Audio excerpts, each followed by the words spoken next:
مفتی ابو محمد صاحب، گفتگو آپ سن رہے ہیں، فتح مکہ کے حوالے سے بات چل رہی ہے، اور بڑی بڑی خوبصورت باتیں جو ہیں وہ سامنے آتی ہیں جب ہم اپنی اسلامک ہسٹری کو جاننے کی کوشش کرتے ہیں. تو اس حوالے سے ظاہر سی بات ہے ایسے موقعوں پہ سوالات ذرا کم ہوتے ہیں، بیان ذرا زیادہ ہوتے ہیں. تو جی بسم اللہ الرحمن الرحیم. فتح مکہ یا جنگ بدر، آج ہمیں سب سے پہلے تو یہ سمجھنا چاہیے کہ جس رمضان کو ہم بہت زیادہ جس رمضان میں آرام تلاش کرتے ہیں، مسلمانوں نے دین اسلام کی سب سے بڑی 2 جنگیں اسی مہینے میں لڑی ہیں. اور دوسری بات یہ ہے کہ فتح مکہ میں جتنے صحابہ اکرام آقا دو عالم صلی اللہ علیہ وسلم کے ساتھ مکہ میں داخل ہوئے، سیرت کے اتنے پہلوؤں پر اتنی کتابیں بنتی ہیں. آپ نبی کریم علیہ الصلاۃ والسلام بالخصوص فتح مکہ کے موقع پر جتنے واقعات کو دیکھیں گے فیصل بھائی، جی جی اتنے ہی سیرت کے خوبصورت پہلو ہیں. میں یہاں چونکہ سب نے اپنا اپنا حصہ ڈالا بھی اور ڈال بھی رہے، تو میں یہ عرض کرنا چاہوں گا کہ فتح مکہ کے موقع پر کوئی سیرت کا ایک پہلو نہیں ہے. صبر کا پہلو ہے، معافی کا پہلو ہے، یقین کا پہلو ہے، توکل کا پہلو ہے. آپ دیکھیں یہاں ابھی ایک واقعہ بیان ہوا، حضرت سیدنا علی المرتضیٰ رضی اللہ تعالیٰ عنہ، حاتم بن ابی بلتا کا جو واقعہ ہے کہ جب انہوں نے خط لکھ کر اس بوڑھی خاتون کو دیا، اور وہ بوڑھی خاتون کے معاملے میں حضرت جبرائیل نے آ کر حضور کو بتایا کہ یا رسول اللہ، وہ خاتون خواہا کے مقام پر، روضہ خواہا کے مقام پر پہنچے گی، اونٹنی پر سوار ہوگی اور بوڑھی عورت ہوگی. اب حضرت علی رضی اللہ تعالیٰ عنہ جب 1-2 صحابہ اکرام کے ساتھ وہاں گئے، تو ہمیں اس سے پہلو سبق کیا ملتا ہے کہ حضور کی بات پر ہمیں کتنا توکل، کتنا بھروسہ، کتنا یقین ہونا چاہیے. اعتماد سے بڑھ کر یقین کرنا ہے ہم نے.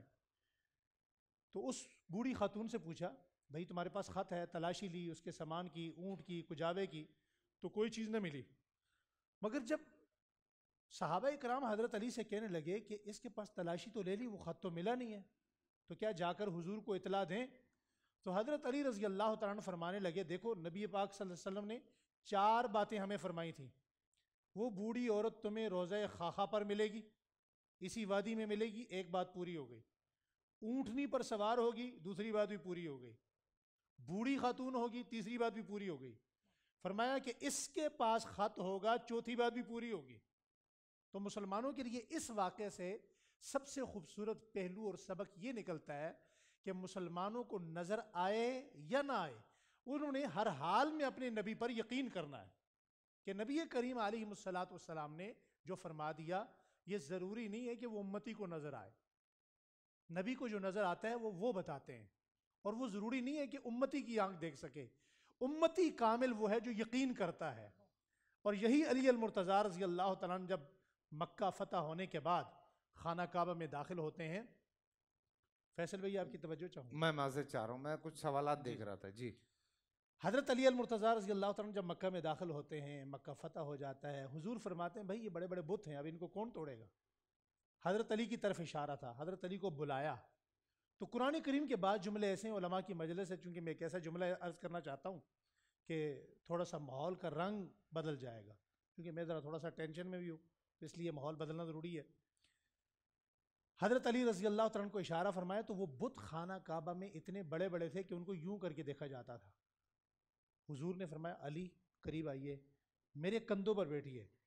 اب حضرت علی بھی تو طاقتور تھے، حضرت علی کی جو طاقت ہے وہ بڑی معروف ہے. بالکل. حضرت علی نے کہا یا رسول اللہ آپ میرے کندھوں پر آ جائیں. فرمایا نہیں، آج آپ میرے کندھوں پر آئیں گے اور انہیں گرائیں گے. حضرت علی دوش نبوت پر آتے ہیں.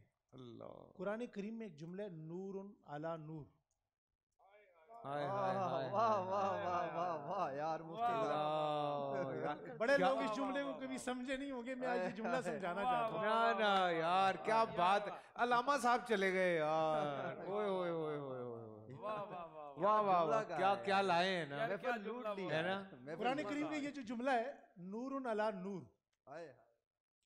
تو یہ شاید بہت سارے لوگوں کو اس کی تفسیر سمجھ نہیں آئی ہوگی. اللہ، لیکن جب حضرت علی دوش نبوت پر آئے، اور آنے کے بعد حضرت علی کیا کہتے ہیں کہ پہلے تو ان بتوں کو یوں کر کے دیکھنا پڑتا تھا، اب مجھے یوں لگا کہ میں اتنی بلندیوں پہ آ گیا ہوں،